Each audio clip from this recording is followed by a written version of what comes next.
And the Muslim Brotherhood is really good at doing that. They would divert, you know, and they would divert and they would circle around the same topic over and over again, over and over again, because it's never enough, is it? You know, it's never Right, right. enough. So you have Gaza, you have Hamas, and then you have Sudan with the Muslim Brotherhood, and it's all the same rhetoric. It's all they're all circling around, you know. There is no way of solution. There's no solution with them. It's Right, right, just right. consistent chaos. No solutions, just revolutions. And here's what else I think. Forget the food for a minute. What the UAE has done by signing the Abraham Accords is change the discourse. Because I think if you ask somebody 10 years ago, they would talk about this as Jews and Arabs are inevitable enemies. And now it's Jews and Palestinians are inevitable enemies. Yeah. Right? So that's even that has changed the way people frame it, right? It's been framed from this like giant problem to a smaller problem. The smaller one, yeah. That is exactly why the revolutionaries are angry at you, not because you're not contributing, because you're contributing in a way that's actually solving problems, and they don't want to solve problems. They don't want to solve the problem. Because again, there are still things that are going wrong, and they believe that the antidote to that has to be revolution. Yeah. But now you guys have a working model. Like if you go to Dubai, you see Arab and Israelis hanging out in cafes having a good time. Yeah. Like all I want is for Arabs and Israelis in Dubai, and for it to be exactly like that in Gaza and Ramallah, right? Like if we could just get to that point, we'd be laughing. You know, you say they're doing revolutions and they come from a revolution mindset. They would disagree with you and call it resistance.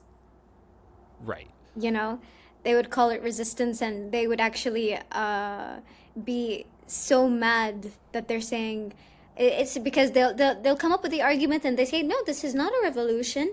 I'm just taking back my land. You know, so I'm resisting.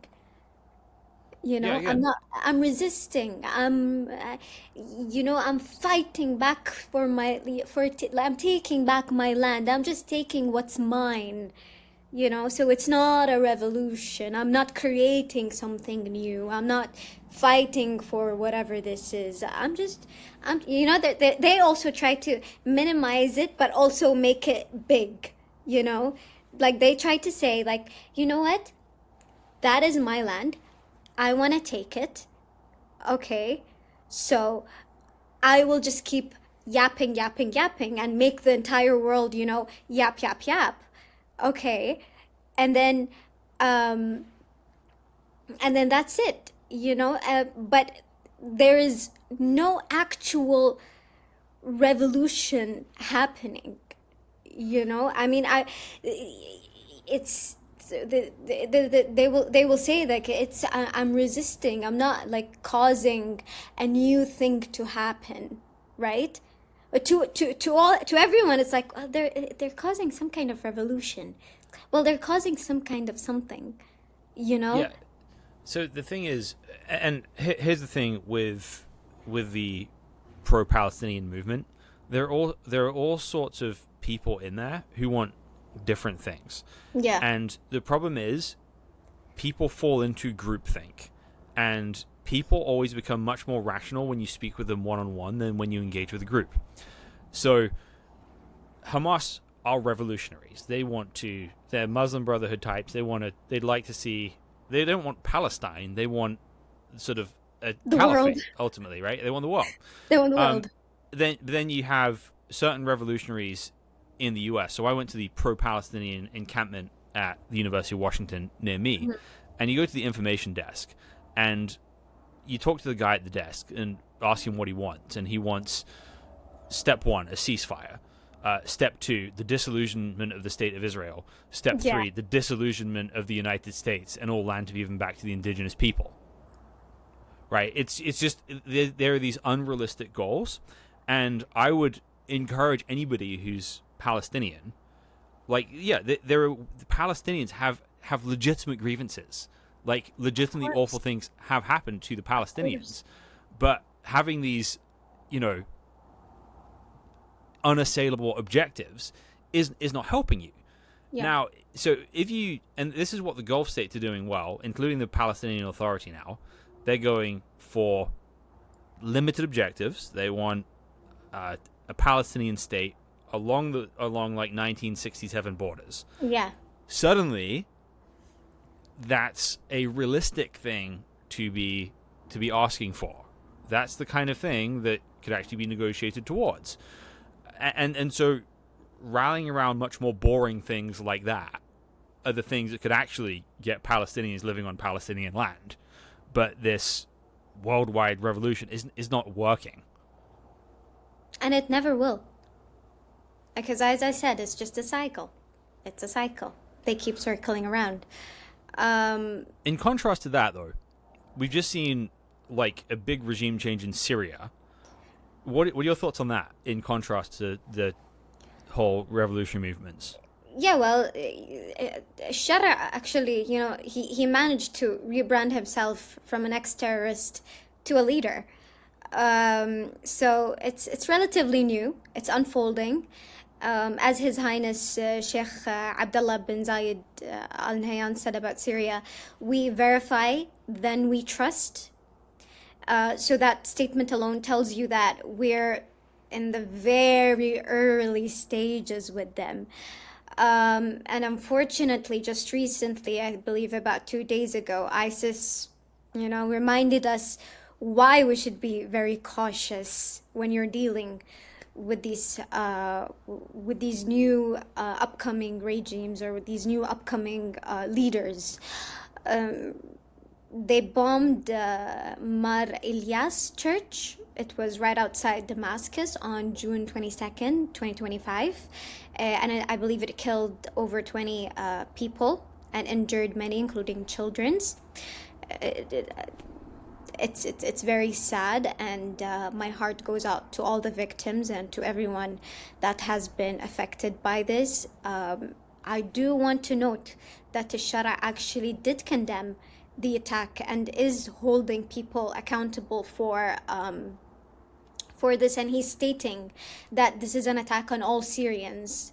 But you know, as I said, we'll have to see, we'll have to verify, and then we'll have to trust. So it's very new. It's very new, and maybe this is the first nudge to him, you know, to see how he'll react, you know, from his his previous the people he previously was, you know, pro. Suddenly he's against. How will that play out? We've seen the condemnation. We've seen that, oh, they're gonna be held accountable. Will they really be held accountable? That's the question that we're asking now. So it's very new, and we shall see. And honestly, I'm trying to be optimistic when it comes to Syria. They've suffered enough the past 14 years. I genuinely do want to see them thrive. Is it going to be under a shara? We don't know. Only time will tell. Yeah, we'll see. I think Syria has a good shot, and the reason I think they have a good shot is because if you looked at the goals, if you looked at all the ingredients of that, it had all the ingredients of something that can go well. It's not a revolution with unlimited objectives. It's got limited objectives, which is, people kept trying to say, well, what are you going to do about Gaza? And they're like, oh, we're just focused on Syria. So that's yeah, that's a start. That's a start. Right, that's a start, right? Yeah. Also, it had lots of the people who were originally part of the Syrian revolution were military officials who just didn't want to carry out government orders on their own people. Mm-hmm. And so you have that biblical lesser magistrates thing at play here as well. So it's not just a case of, popular uprising against the government. It's a break within the government, and then because you had that 10 years, you've got even al-Shara, right, has had a chance to sort of govern, and there's some decent evidence that he had some moderation in his governance style even before he became president of Syria. So again, there's lots that could go wrong. Yeah. Like, you know, al-Shara could secretly be a bad guy. He could be great and not powerful enough to do anything about it. There's so many things that could go wrong, but Exactly. I do actually think there's some decent hope that Syria could pan out well still. I do too. I mean, again, as I said, we verify, then we trust, and I think that's going to take a while with Syria. But it's good that they're sticking with their objectives. That they're focusing on rebuilding their own nation. And I've been hearing rumors, and now I don't know if that's true or not. But they might be, or they signaled at least that they are in contact with Israel. You know? I'm sure they are. And I think that is part of, a decent amount of people would go like, "Oh, how?" But I think if you want to run a government in 2025 in the Middle East, if you want to run a nation, sorry, in 2025 in the Middle East, you will have to normalize ties.